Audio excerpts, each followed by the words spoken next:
Kalimera und herzlich willkommen zur 7. Sendung bei Channel Welcome. Mein Name ist Alisa und heute vertrete ich die Mommy, da sie leider krank zu Hause im Bett liegt. Seit einem halben Jahr gibt es jetzt nun Channel Welcome und wir arbeiten mit jeder Sendung daran, besser zu werden, den Kanal auszubauen, in der Medienlandschaft zu verbreiten und natürlich neue Partner dazu zu gewinnen. Alle Interessierten sind herzlich eingeladen, mitzuarbeiten. Mit Themenvorschlägen, aktiv als Autorin oder Autor, im Produktionsbetrieb als Praktikantin oder Praktikant oder einfach in der freien Mitarbeit. Und weil sich unsere Themen mit Integration oder Migration beschäftigen oder die Protagonisten einen solchen Hintergrund haben, sind natürlich auch alle aus anderen Ländern Zugezogenen eingeladen, ihre Kenntnisse und Erfahrungen mit einzubringen. Imre Kertész, Götz Ali, Michael Verhoeven. 3 von 4 Preisträgern, die den seit 1999 ausgelobten Marion-Samuel-Preis erhalten haben. Im Dezember 2015 ist der Liedermacher Wolf Biermann von dem Ehepaar Ingrid und Walter Seinsch und ihrer Stiftung Erinnerung im Goldenen Saal in Augsburg ausgezeichnet worden. Wolf Biermann selber, dessen Vater Kommunist und Jude in Auschwitz ermordet wurde, hat zwar keinen Migrationshintergrund, wenn man davon absieht, dass er 1976 aus der DDR ausgebürgert wurde. Aber er hat sich sein ganzes Leben lang gegen das Vergessen der Verbrechen in der Nazidiktatur eingesetzt. Grund für den Preis und für Channel Welcome dabei zu sein. Und so höre ich jetzt nicht auf, Pamela. Ich singe diesen Leuten noch die Ermutigung vor. Geht das so? Für jemand, der bald 80 Jahre alt wird, ist der Mann an der Gitarre noch ziemlich jung. Ihr sollt nicht klatschen, ihr sollt zuhören. Für jemand, geht, ne? Der das erlebt hat, was er erlebt hat, noch ziemlich optimistisch. Ja. Und wer noch so gefragt ist wie Wolf Biermann, hat auch noch etwas zu sagen. Alle Klugheit, die ich in der DDR gelernt habe, ist ein Scheißdreck wert. Auf Kreta fand ich einen Friedhof für Führer und Vaterland. Der andere Mann, nicht viel jünger, ist Walter Seinsch. Ehrenbürger der Stadt Augsburg und so etwas wie ein Held und lebendes Denkmal. Denn maßgeblich durch ihn spielt der FCA in der 1. Liga. Weniger bekannt als die beiden ist der Preis, um den es hier geht. Der heißt Marion-Samuel-Preis, wird seit 1999 jährlich von dem Ehepaar Ingrid und Walter Seinsch und deren Stiftung verliehen und ist stellvertretend einem kleinen Mädchen gewidmet, das 1943 11-jährig nach Auschwitz deportiert wurde und seitdem verschollen ist. Diejenigen unter Ihnen, die schon öfter hier bei dieser Veranstaltung waren, kennen den Spruch, den ich jetzt vorlese. Primo Levi hat gesagt, es ist passiert, also kann es wieder passieren. Mit es meint er die deutschen Untaten zur Nazizeit. Primo Levi war übrigens ein italienischer Schriftsteller, der mit seinem Werk Se questo è un uomo, ist das ein Mensch, weltweit bekannt wurde, indem er seinen eigenen Überlebenskampf in Auschwitz beschrieb. Und weil ich unter dem gelben Stern in Deutschland geboren bin, versteht man das, Pamela? Drum nahmen wir die englischen Bomben wie Himmelsgeschenke hin. Wir hatten Schwein, du auch ans Loch, wir hatten mehr Glück als Verstand. Bloß machen 2 halbe Schweine noch, kein ganzes Vaterland, kein ganzes Vaterland. Das ärgert mich immer, wenn Leute sagen, das kann man nicht vergleichen. Sie reden das aus Unwissenheit. Eigentlich meinen sie was anderes. Sie meinen, man kann es nicht gleichsetzen. Und die Angst, dass es wieder passiert, teilen viele in Deutschland und Europa. Und deswegen sind alle gefragt, aufzustehen, bevor es zu spät ist. Walter Seinsch aus einer Biografie, ebenfalls eines Holocaust-Überlebenden aus dem Warschauer Ghetto, dem Musiker Władysław Szpilman, besser bekannt als der Pianist aus dem gleichnamigen Film von Roman Polanski. Ich bin stolz, ein Deutscher zu sein. Was für ein armseliger Idiotensatz. Wie schön und nobel die Zeile aus Brechts Kinderhymne. Und nicht über und nicht unter anderen Völkern wollen wir sein. Ich bin in den letzten 20 Jahren seit Gründung der Stiftung immer zuversichtlicher geworden, weil die historische Forschung Lügen, Verdrängungen und falsche Schuldzuweisungen nicht mehr zulässt. Weil Deutschland in der EU eingebunden ist, weil die Sowjetunion sich aufgelöst hat und viele osteuropäische Staaten frei sind und EU-Mitglieder werden können. Und weil ich die Hoffnung habe, dass unsere Enkel in einem vereinigten Europa mit einem Pass, einem Militär und einer Außenpolitik leben werden. Und meine Sorgen gingen eher in all den Jahren in die linke Richtung. Was sich da mit Pegida, AfD, Teilen des gebildeten Bürgertums abspielt, hat mich erschrocken und die These von Levi, dass es wieder passieren kann, wiederbelebt. Auf Kreta fand ich einen Friedhof für Führer und Vaterland. Da schlafen viele deutsche Soldaten im Hügel am Straßenrand. Und über ihnen wuchert der gelbe Rosinenwein. Zu süß, der Wein für Rosinen, den stopfte ich in mich. Den stopfte ich in mich rein. Der Hitlerkrieg endete damit, dass immerhin 12 Millionen abgerissene Kriegsflüchtlinge im total zerstörten Restdeutschland aufgenommen und auch integriert wurden. Natürlich kamen nur Landsleute, Deutsche, waren außerdem Christen, aber viele waren auch deformiert, moralisch entkernte Opfer der Diktatur, devote Allesmitmacher, verhetzte Denunzianten, abgerichtete Folterknechte, fanatisierte Mörder.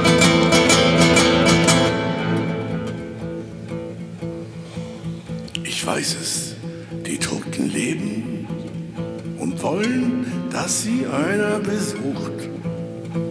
Wer kalt an den Kalten vorbeigeht, der wird verhext und verflucht. Ich nicht. Meines Vaters Grabstein steht überall. Ich brauch sein Grab nicht lange suchen. Es ist so leicht zu finden. Dort, wo der Schornstein raucht. Rolf Biermann, 1936 in Hamburg geboren, sein Vater Kommunist und Jude, in Auschwitz ermordet, siedelte 1953 in die DDR, wurde 1965 mit einem totalen Auftrittsverbot wegen seiner radikalen Kritik am System belegt und schließlich 1976 ausgebildet. Wenn man also jemandem die Frage stellen kann, warum die Ablehnung gegen Flüchtlinge und Ausländer, der Hass überwiegend aus dem Osten Deutschlands kommt, dann weil, wie Sie schon ganz dunkel ahnen, die Diktatur ein System ist, das die Menschen kaputt macht.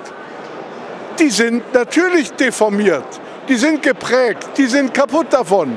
Und die neuen Herausforderungen der Geschichte, wie ich ja auch in meiner Rede versucht habe zu sagen, bestehen darin, dass die Lehren aus der Geschichte einem kein Mittel in die Hand geben, die momentanen Probleme zu lösen.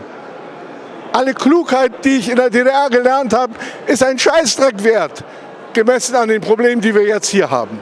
Verstehen Sie? Da kann ich zwar klug rumreden und so tun, als sei ich so erfahren. Im Grunde ist der Vorsprung an Erfahrung, den ich habe, für mich noch schlimmer. Ich muss noch mehr bedenken als Sie. Und so höre ich jetzt nicht auf, Pamela. Ich singe diesen Leuten noch die Ermutigung vor, damit wir wieder Luft holen können. Mit Pamela ist übrigens die Künstlerin und zugleich Managerin und Ehefrau Pamela Biermann gemeint. Und sie ist vermutlich diejenige, die den streitbaren Liedermacher wieder besänftigt. Du lass dich nicht verhärten in dieser harten Zeit. Die allzu hart sind, brechen, die allzu spitz sind, stechen und brechen ab sogleich und brechen ab sogleich.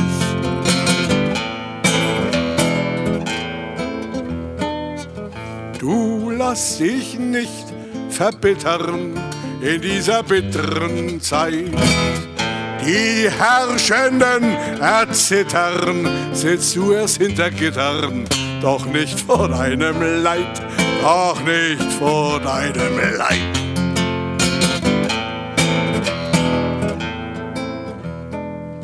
Du lass dich nicht erschrecken. Einfach auch einmal das Positive herausheben und nicht immer nur Missstände anprangern. Das macht heute Carolina Acevedo in ihrem Kommentar.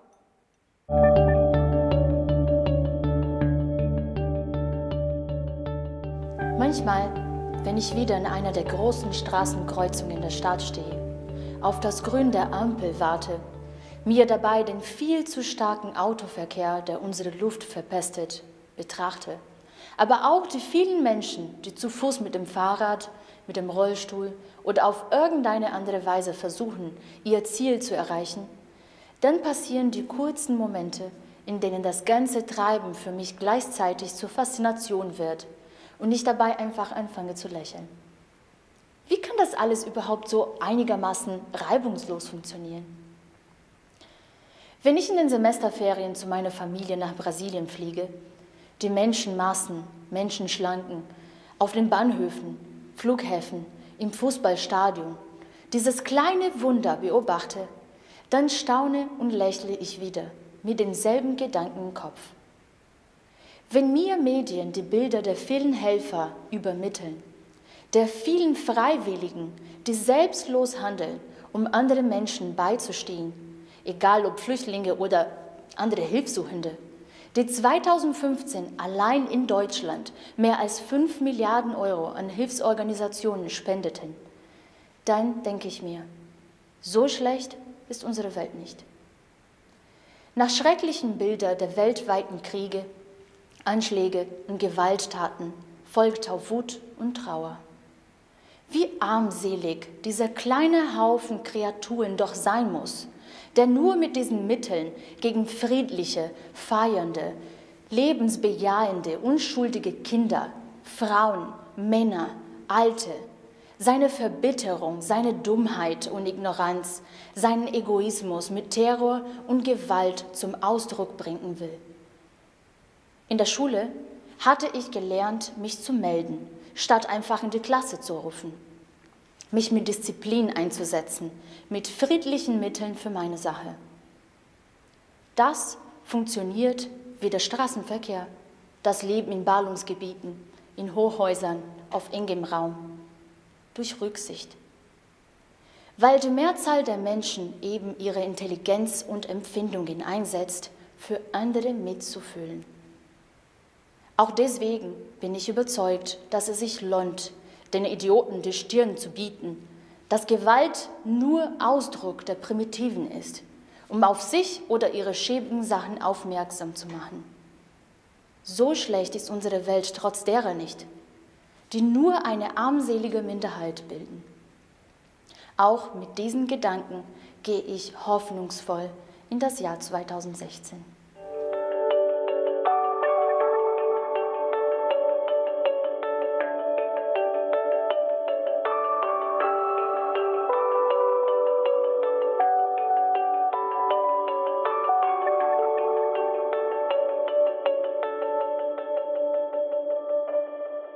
Channel Welcome wird sich weiterhin mit dem Thema Flucht befassen.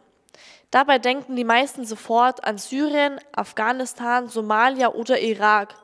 Doch selbst unzählige Deutsche mussten schon fliehen oder flohen aus dem eigenen Land. Auch damit will sich Channel Welcome in den nächsten Sendungen beschäftigen. Es sagt ja immer, die Leute, die aus der Zone kommen, die haben gehungert oder irgendwie gibt es ja irgendwie solche Märchen, die da mal erzählt werden. Also man hat eben ganz normal gelebt, ne, eben mit diesen ganzen Einschnitten, die man eben durch dieses System eben hatte. Dass man eben anstehen musste, sehr oft, ne? Also ja, wenn es irgendwas Besonderes gab, ne? Also es gab mal Apfelsinen oder Südfrüchte oder was. Es gab auch manchmal wie eine Schwemme, wenn zum Beispiel Weißkohl, also unheimlich eine Weißkohlschwemme war, dann lag der fast auf den Straßen rum und da konnte man sich fast wie bedienen. Man hat auch Brotsuppe gegessen oder Holunderbeersuppe. Diese Nachkriegsgeneration, die hatte mit alles, wurde irgendwie verwertet, ne, was sich verwerten ließ. Und dann hat natürlich mein Vater immer Radio London gehört, ne? Eine freie Stimme der freien Welt. Und dadurch, das Fernsehen gab es ja da noch nicht. Und dann saß ich auch immer mit dabei, ne? Und habe das mitgehört. Und er hat immer zu mir gesagt, die Deutschen, so ein blödes Volk. Ne? Also wählen die doch, laufen die alle diesen Hitler hinterher. Das fing eigentlich schon bei der Lehre an. Ich habe eine Bossierlehre, also ein Modelleur, in Meißen gemacht, 4 Jahre. Ich habe mich ja dann beworben auf der Kunstakademie, ne, in Dresden, weil ich dachte, also man muss eine Lösung finden, dass man da ein bisschen mehr aus seinem Leben macht. Wir sollten eben die sozialistische Heimat gestalten mit Figuren und mit Elementen des Baus. Das war das Ziel seines Studiums. Das war jetzt nicht der Anlass, dass ich aus der DDR raus muss, diese ganzen Umstände, sondern einfach diese Verengung, diese geistige.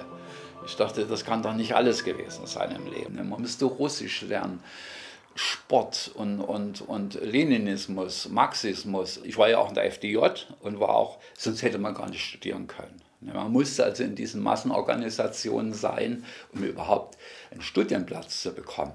Diese Widersprüche, Völkerfreundschaft, Bruderländer, im Grunde genommen war alles unheimlich schwierig, um überhaupt diese Bruderländer zu bereisen. Völkerfreundschaft ist ja nichts Schlechtes, aber es fand überhaupt nicht statt. Man konnte ja nicht mal seine sowjetischen Soldaten irgendwie nahe kommen. Und die wurden auch immer kontrolliert, das hat man richtig gesehen, wenn die mal Ausgang hatten in den Zoo oder irgendwo hin, dann gingen immer Offiziere mit. Dadurch, dass ich einen Freund habe, den ich schon aus Meißen kannte, der war Dreher und ich war Bossierer. Der hat also die Vasen gedreht oder geformt. Und ich war so Figurenzusammensetzer. Also ich habe immer die Puzzlespiele gemacht. Aber ohne diesen Freund, ne, hätte ich es wahrscheinlich nicht geschafft. Und da kam er eben auf die Idee als Froschmann durch die Donau in Ungarn nach Jugoslawien rüber. Man sagt ja immer, Dresden, das war das Tal der Ahnungslosen oder so, wo kein Fernsehen hinkam, aber wir hatten ja, Radio gab es ja überall. Also Nachrichten konnte man überall hören, wenn auch mit Gebrumm, weil mit Störsendern natürlich, wussten wir immer, Radio London hat es immer gebrummt. Ne? Aber der Sender war immer stark genug, dass man da, und die brachten auch Fluchtgeschichten oder so, wurde ja dann auch wieder ist gelungen und da und das und das. Und dann wusste man auch sehr viel Schleuser, genau was von dem, was wir heute, weil der Westen braucht immer viele Ärzte. Ne? Und da fiel uns ein, wir müssten eigentlich in die Sächsische Landesbibliothek mal gehen. Und da gab es Broschüren für die Gesellschaft für Sport und Technik. Das war so eine halb militärisch oder Sportorganisation.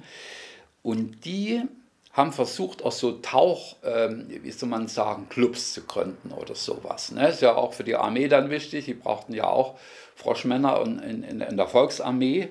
Und da gab es tatsächlich also unglaublich, wenn man sich rückblickend jetzt überlegt, so ein Heft mit Schnittmustern, alles drum ran. Wie bauen wir uns einen Taucheranzug? wie wir das machen und welche Materialien man da nehmen muss. Und all das stand genau, auch die Firmen standen drin, die Materialien auch herstellen. Ich dachte, das war die komplette, wie soll man sagen, Anleitung zur Flucht. Ne? Also man brauchte gar nicht, musste gar nicht die Tante aus dem Westen gar keine Broschüren rüber schmuggeln oder was, sondern man ging einfach in die Landesbibliothek und da war eben der Christian, also der hieß auch Christian wie ich, da hieß Christian Schulze, der kommt übrigens aus Görlitz, war kein Sachse.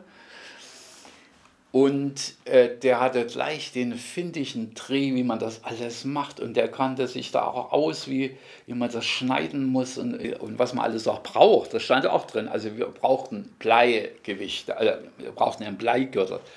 Ja, wo kriegen wir jetzt hier Blei her? Da haben wir uns aus alten Ruinen oder so Altbauten, die verfallen waren, die hatten noch so Bleirohre, so Wasserleitung oder so kaputt. Die haben wir uns rausgezogen.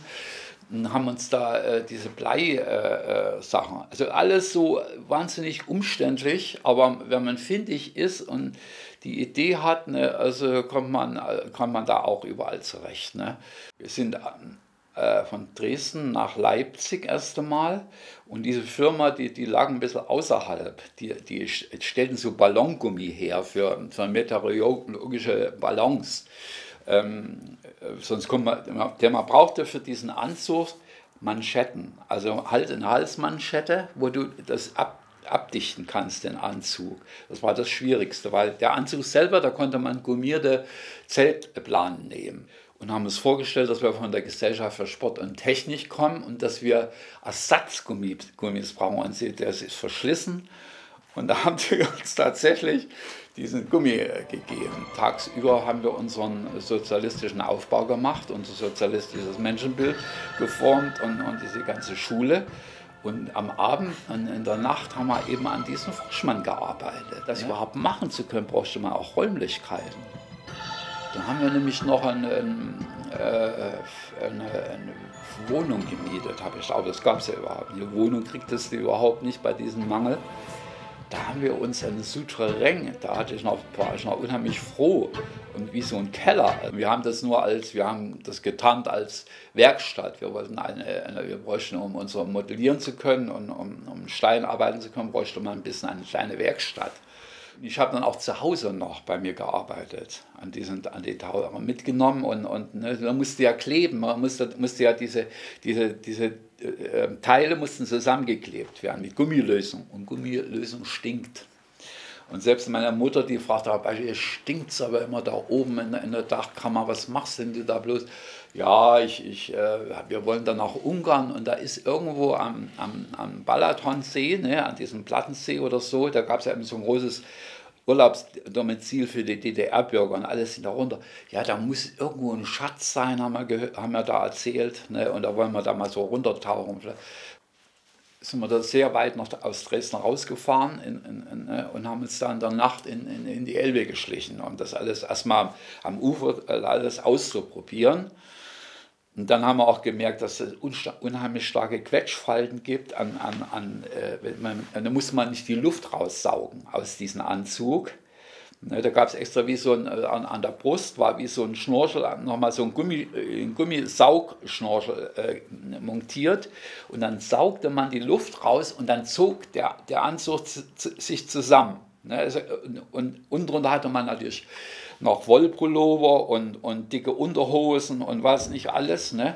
Und das saugte dann in diese Wolle und da durften nicht zu viele Quetschfalten entstehen, vor allem nicht an Gelenken. Denn die haben dann wahnsinnig gestört bei der Bewegung. Also wenn man dann schnorchelte, musste man ja immer Luft holen, also aus dem Schnorchel. Und immer beim Luftholen, da gingen die Lungen rein und dann gab es Auftrieb, also ging es hoch. Und beim Ausatmen raus konnte man immer abtauchen. Ne? Und so immer, man durfte aber jetzt ja nicht richtig abtauchen, sondern musste ja an dieser Wasseroberfläche bleiben. Aber eben gerade so, dass einen niemand sieht und dass das Schnorchel eben, dass man Luft holen konnte. Und musste ja immer wieder auftauchen, ein bisschen, um die Position zu sehen. Wir hatten uns auch von Jugoslawien Karten besorgt und alles. Und dann habe ich auch noch meine Gesellenarbeit mitgenommen.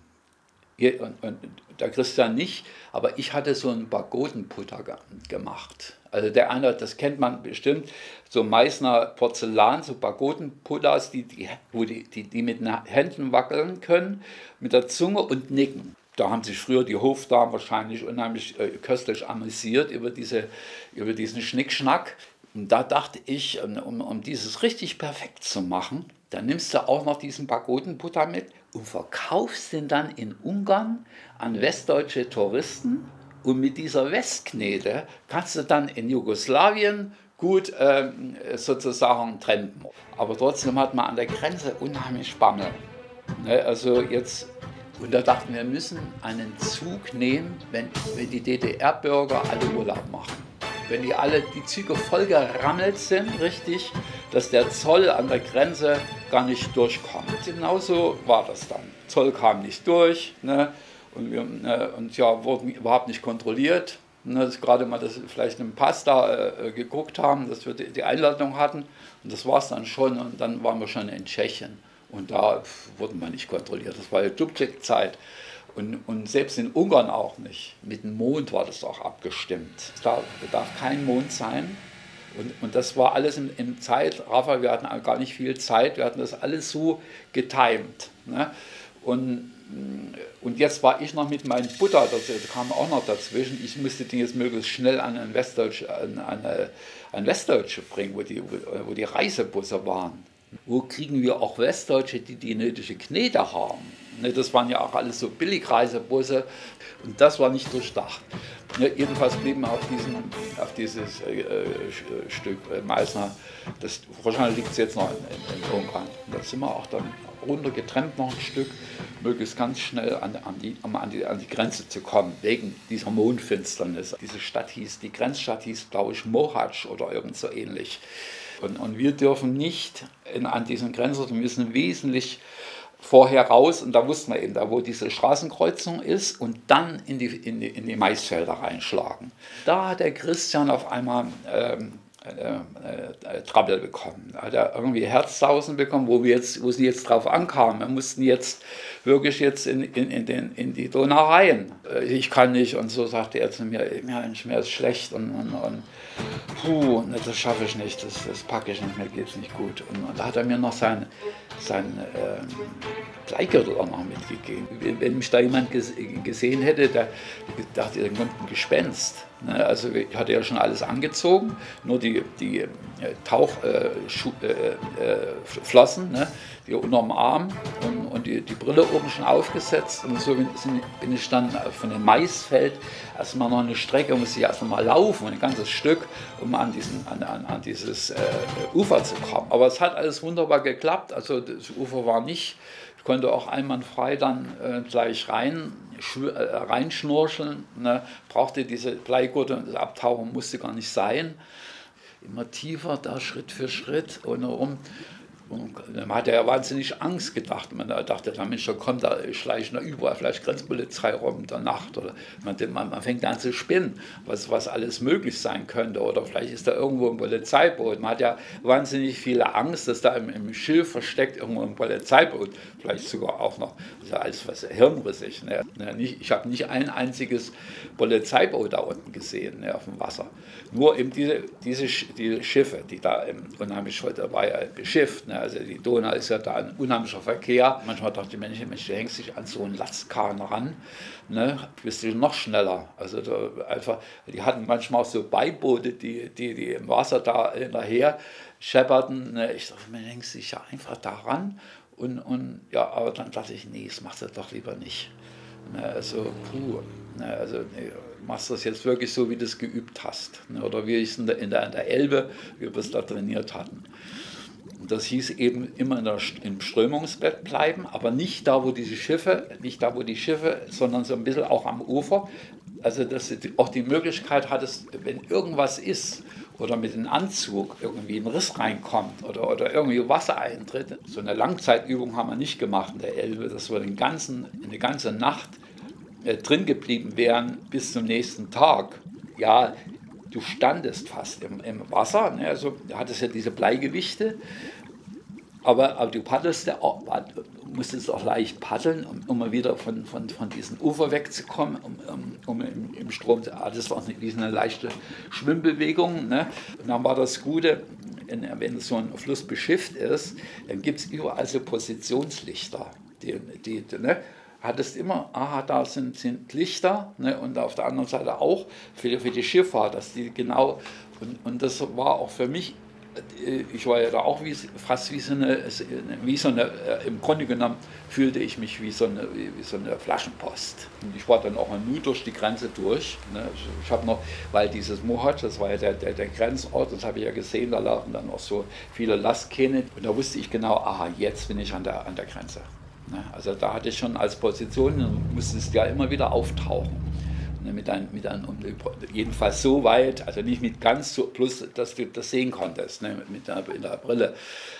Man hatte ja dafür die verrücktesten Ideen, dass die ein Unterwasserradar haben, wo die da vielleicht sogar Blei oder sowas feststellen könnten, dass da Metall da schwimmt. Das ist alles so hirnrissig. Ne? Aber solche verrückte Gespinste macht man da sich, wenn man so weiß, dass man also jetzt so eine Grenze, den eisernen Vorhang jetzt durchschnorchelt hat. Ne? Also war bestimmt 3 oder 4 Stunden, kann man sagen, das muss ich da im Wasser gewesen sein. Ne? Also als Treibgut. Also das war so dieser kritische Moment dann auf einmal. Da hatte ich nochmal unheimlich Bammel, dann habe ich mich dann in so wirklich in die Büsche geschlagen, da rein und mich versteckt da im Sumpf, und dann bin ich den ganzen Tag da in diesem Sumpf geblieben. Ne? Einfach liegen geblieben und habe auf die nächste Nacht gewartet. Ne? Ich hatte auch dann schon Geräusche gehört und dachte mir, jetzt kommt die Grenzpolizei. Die hatte ich gesehen, da liefen da auf einmal so. Aber das müssen Urlauber gewesen sein, Angler. Und dann war immer die Schwierigkeit bei diesem Weg, dann kam man immer so an Dörfer vorbei, weil ja die Dörfer liegen ja immer alle an der Straße. Und das ist ja im Süden so, dass die alle noch Hunde haben. Ne? Diese Dorfköter sagt man ja auch dazu. Und wenn du als Fremder da kommst und in so ein Dorf rein oder an ein Dorf vorbei oder an so ein Gehöft, sofort schlägt der Hund an. Da hatte ich auch immer unheimlich Bammel, weil ich musste manchmal auch an der Dorfstraße durchlaufen, weil ich hatte Durst, weißt du, wenn man so läuft in der Hitze, ne, und so. Ich bin da anfangs nur erstmal in der Nacht nur gelaufen, und dann umso weiter ich dann weg war, wurde ich dann zutraulicher und bin auch tagsüber auf der Landstraße gelaufen und habe dann versucht, da jemanden zu erwischen, der mich mitnimmt als Tramp. Ne? Und habe ich immer ich komme aus Griechenland, habe ich mir vorgestellt, ich bin hier Geologe, mache ein Geologiestudium und die Industrie über diese Gegend, da schreibe ich gerade meine Hausarbeit, und da wollte ich mal mich selber ein bisschen kundig machen, wie die Lebensumstände da so sind und so. Dann haben die mich meistens auch mit zum Kaffeetrinken eingeladen, diese Lastkraftwagenfahrer. Ne? Mit denen konnte ich mich jetzt nicht unterhalten und so, die sprachen ja meistens Jugoslawisch nur. Aber eingeladen haben sie einen dann, da konnte ich dann immer nur Kaffee trinken. Da habe ich dann irgendwo, dachte ich, Mensch, jetzt stellst du dich in so eine Brotschlange rein. Die hatten da alles so geschnittenes Brot, so Weißbrot, so Fladen und was alles, so diese Großbäckereien.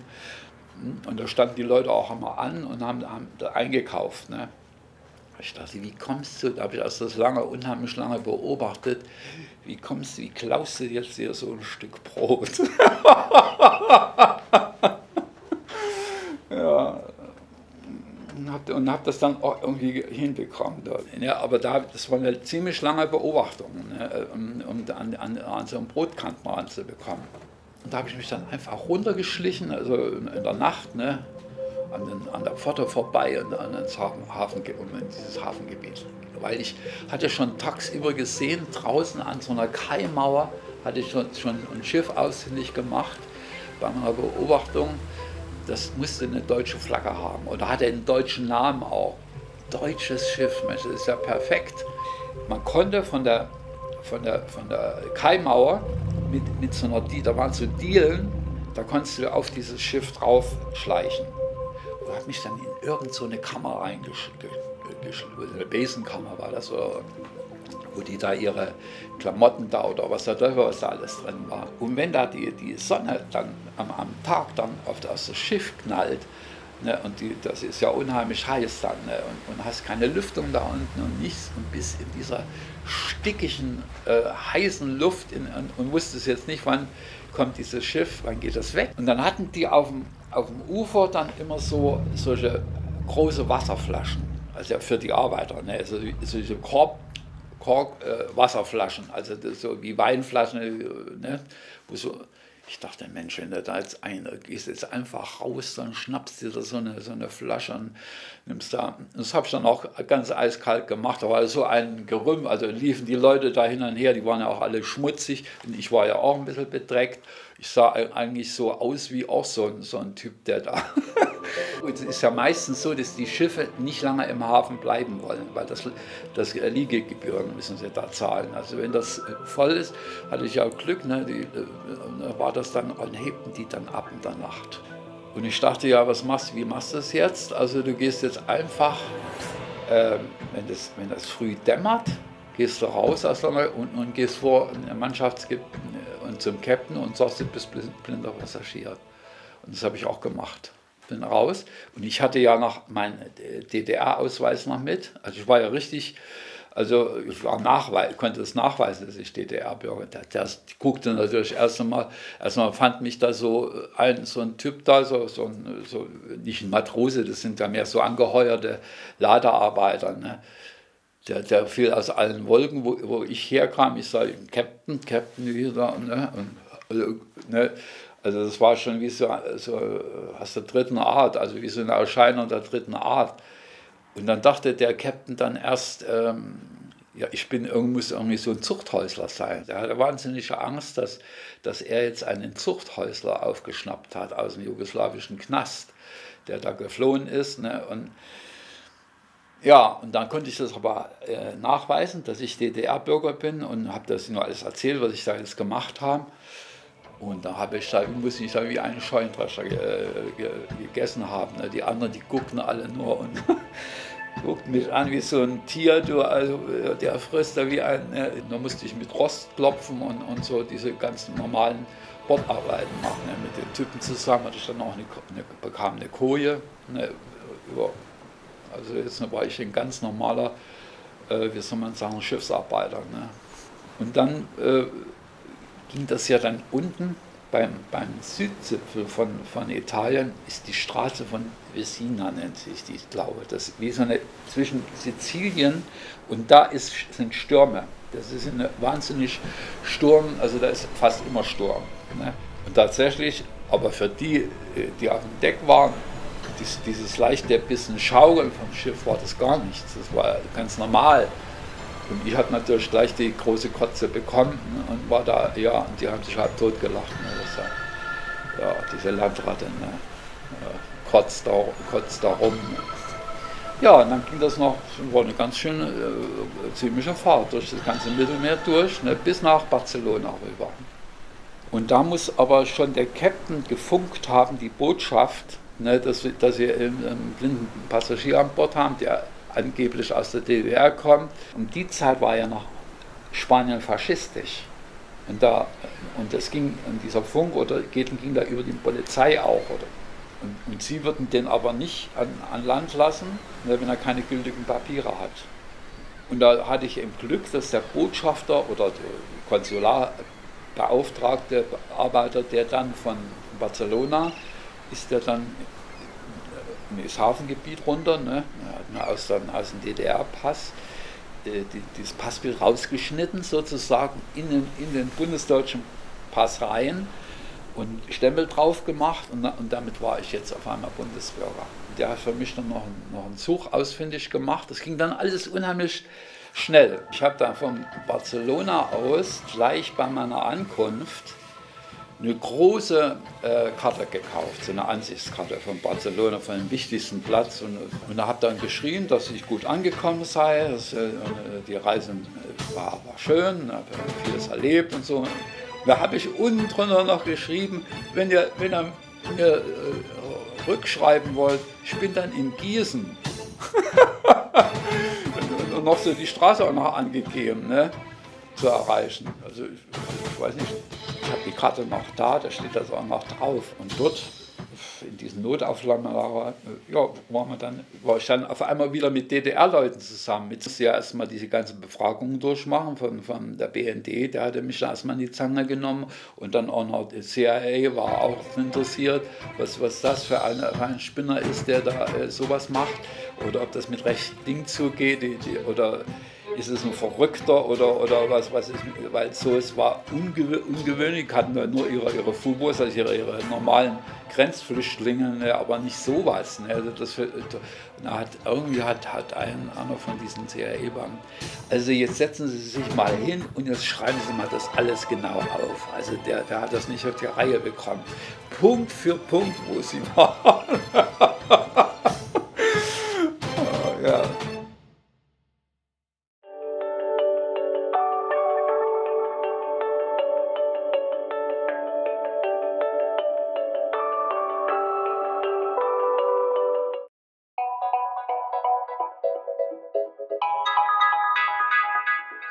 Große Mehrheit im Bundestag votiert für Bundeswehr-Syrien-Einsatz mit 1200 Soldaten.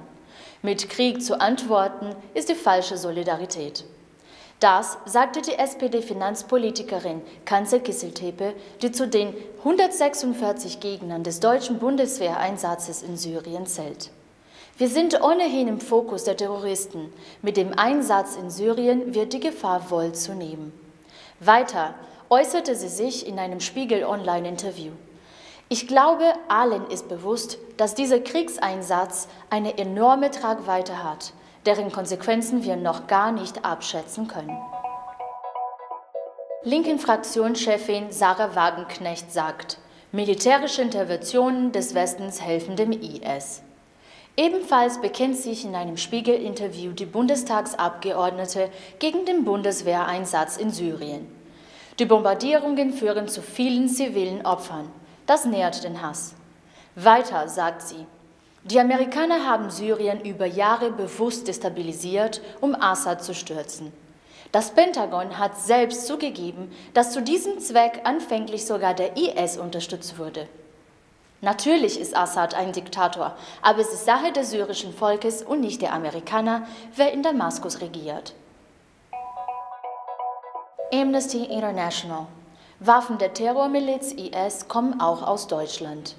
Staaten, die mit Waffen handeln, tragen Mitverantwortung an der Ausbreitung des IS. Diesen Vorwurf erhebt Amnesty International. Auch Deutschlands Aktivitäten seien ein Lehrbeispiel dafür, wie man Gräueltaten im großen Stil befördert. Flüchtlingskrise. Bayern schiebt am meisten Menschen ab. Die Bundesländer haben in diesem Jahr bereits rund 16.700 Menschen abgeschoben. Spitzenreiter ist Bayern mit ca. 4.000 Abschiebungen. Ich kann jedem abgelehnten Asylbewerber nur raten, freiwillig auszureisen, ansonsten wird er abgeschoben, sagte der bayerische Innenminister Joachim Herrmann. Thalia Theater. Lettischer Regisseur sagt Gastspiel aus Protest gegen Flüchtlingshilfe ab. Weil sich das Thalia Theater für Flüchtlinge engagiert, sagte der Regisseur Alvis Hermannis sein Gastspiel in Hamburg ab. Er halte das humanitäre Engagement für falsch und wolle nicht damit in Verbindung gebracht werden. Die deutsche Begeisterung, die Grenzen für Flüchtlinge zu öffnen, sei extrem gefährlich für ganz Europa, weil unter ihnen Terroristen seien. Wir hätten nie für möglich gehalten, dass humanitäres Engagement für Hilfsbedürftige zur Aufkündigung der Zusammenarbeit führen könnte, entgegnete dazu der Intendant des Hamburger Theaters Joachim Lux. Rechtsextreme Gewalt. Thomas de Maizière spricht von Schande für Deutschland. Thomas de Maizière fordert alle Bürger auf, Fremdenfeindlichkeit zu bekämpfen. Das Ausmaß rechter Straftaten sei erschreckend, sagte der Bundesinnenminister dem Spiegel. Neue Zahlen zeigen, Übergriffe gegen Flüchtlinge haben dramatisch zugenommen. Wir müssen aufpassen, dass Fremdenfeindlichkeit und Rechtsextremismus nicht in die Mitte unserer Gesellschaft kriechen, sagte der Innenminister.